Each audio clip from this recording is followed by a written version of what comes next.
Good afternoon, Tony Dattino with you here. I am the founder of the USA Memory Championship, and we are in the prep stages, the early stages of prepping for our 25th annual USA Memory Championship, which continues to surprise me when people say to me, gee, I've never heard of this. And it's like, after doing something for 24 years and having so many people still say I've never heard of it, that can get a bit frustrating, though we've been on ABC, CBS, Discovery, Fox. I mean, we've been on so many different networks talking about the annual USA Memory Championship. It's kind of scary in terms of, okay, what more? We in Wall Street Journal, New York Times, USA Today, and we continue to exist. So if any of you want to learn more about the USA Memory Championship, go to the usamemorychampionship.com website, and it'll keep you up to date with our competitions and our winners and who's been doing exercising and training and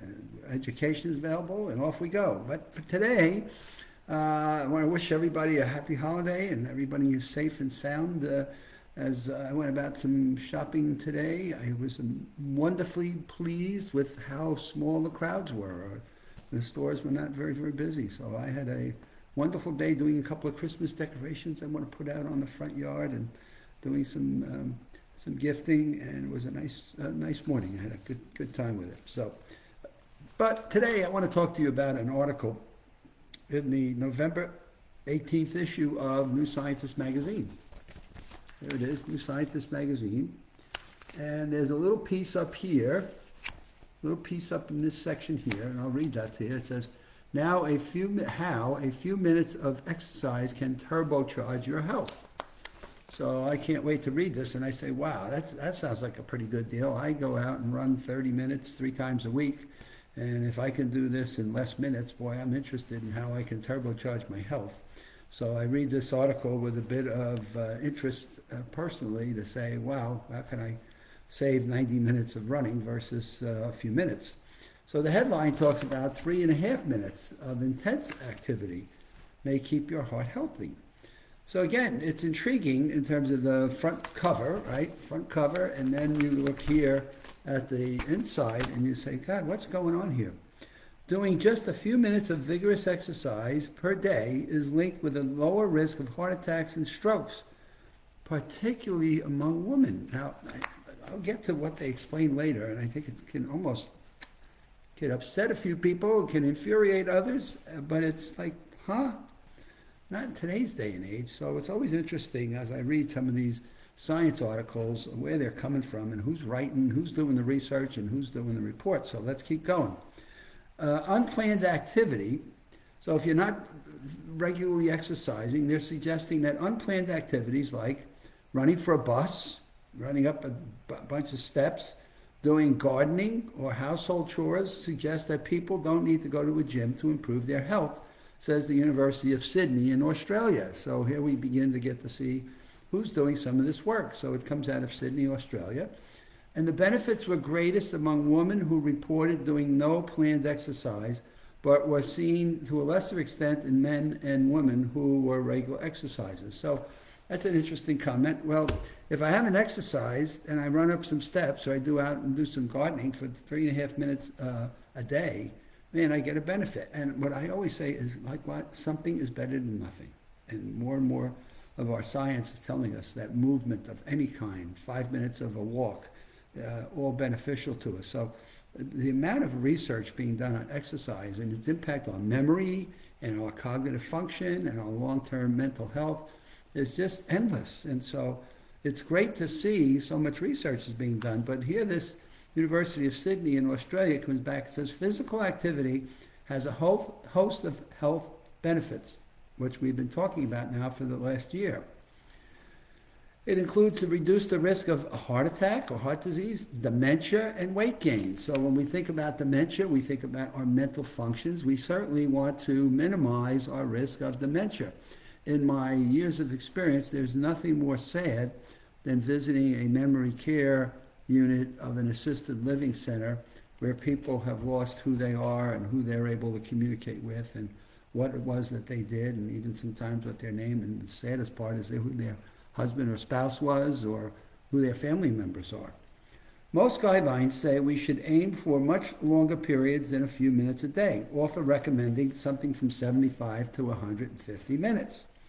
But most of our knowledge about the benefits of exercise comes from people filling in questionnaires on how much they do. Now, I'm not sure if they're suggesting that people wouldn't be truthful about how many minutes they exercise. Mine is easy. I have a tracker on my iPhone, and it keeps track of how long I'm running and what pace I'm running and how often I run.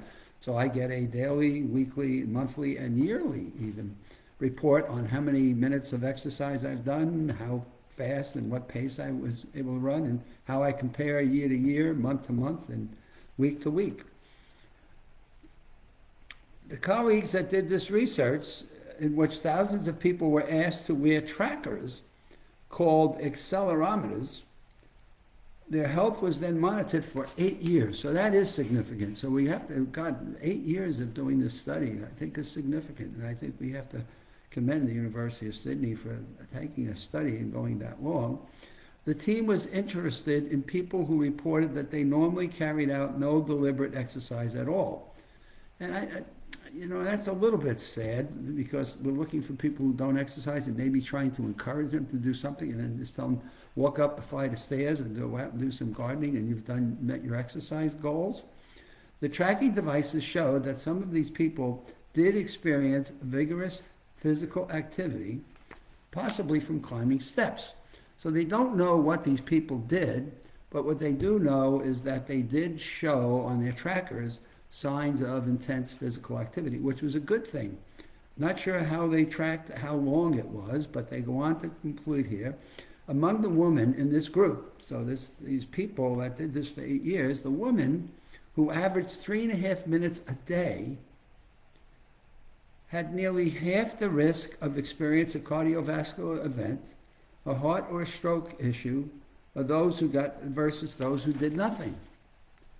So wow, that sounds pretty good. Boy, I do something just for 3.5 to 4 minutes, and I get these benefits. That's not a bad thing. If this study is as intense and as accurate as it is listed here, that's pretty significant. For a minimum amount of time every day, you get a lifetime benefit that saves you years in terms of your life. However, this wasn't seen in non-exercising men in the study. So women got a better benefit than men did? And you say, well, gee, why would that have been? And now comes, don't get angry at me, I'm reading what's here. This may be because women generally have lower aerobic fitness than men. So a given amount of activity recorded by the accelerometers would have been more taxing for a woman and therefore yielded a bigger benefit. This is a plausible possible explanation, says Oxford Brookes University in the UK. When the team considered people who deliberately exercised, the effect of short bursts of activity was there for men and women, but was smaller, cutting the risk of heart attacks and strokes. If you're a regular exerciser, climbing stairs here and there is not going to be as beneficial. And I just conclude that to be common sense, I would think. I know I always find it interesting to go up a flight of stairs and not use the escalator. And as I've said earlier, I'm running 3 days a week, and I'm running at a half an hour 3 times a week. I'm getting in 90 minutes a week. But the researchers reduced their source of bias by excluding people from the analysis that had already had heart conditions or developed them in the last 2 years. So they were working to try to eliminate the bias, but I think the conclusion they made is that women were not as aerobically fit, and yet I see more females running, walking on the streets, bike riding. I see more of them on treadmills in the gym and more on the ellipticals. I see most of the men are doing their iron pumps, right? Doing their iron whatever. And so there's so much more to be learned and done by exercise. But what I would suggest to everyone, as I have all year long, is get out there. And all this continues to say is you don't have to be a marathon runner. You don't have to be doing this for hours and hours every day.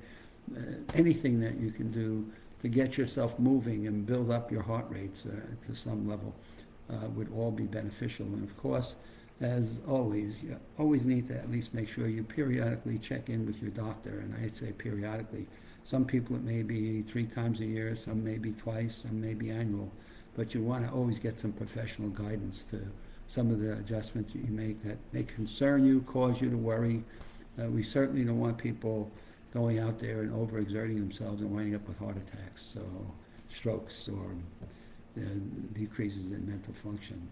And that's what this exercise is all about. The oxygen it brings into us, the ability it helps us with warding off mental degradations and things of that sort. So with that, you enjoy the rest of your weekend. I am going to be off next week. I'm not sure if I'm taking a week's vacation, going off to Clearwater, Florida for a week, and not sure if I will be able to access and get online and do my Live with Tony's, but if I can, I'll be back. If not, you'll see me a week from Monday. And Christmas will be upon us, so all is well, and each of you and your families, be careful, be loved, and enjoy the holiday season. It's here.